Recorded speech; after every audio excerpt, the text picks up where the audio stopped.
не жазсам екен?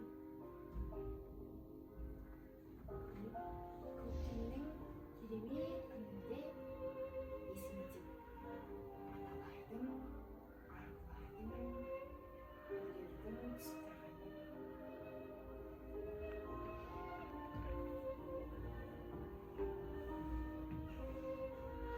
Қадыр Мырза Әли, қыздың сыры. Деп жатпайды, жігіт еді, от еді. Үндемей ақ түбіңе әбден жетеді. Көрмегісі келсе сені көшеде, көре тұра көрмеген болып өтеді. Күрделірек төрт белгісіз теңеуден, бас тартама жұмбақ дертті емдеуден. Бірақ жақын жібермейді өзіне, итеріп те жартпайды кеудеңнен. Желпілдесең сен жастықтың желімен, ол істейді барлығын жөнімен. Еміндіріп, егілдіріп қояды, оп-оңая қоштасқан боп сенімен.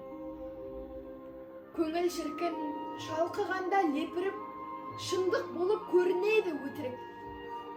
Сені ғана тыңдайды ол, біреулермен сөйлескен болып отыр. Сәуле толы оның ашық аспана, сездірмейді күнге нұрын шашқанын. Өзіңменен белегісі кеп тұрып, қыз вальске шақырады басқаны. Аруларға құрмет бөлек серелде, біледі оны көкірегі кереңде. Қыздың сыры шөлдің суы сияқты, тереңде ғой,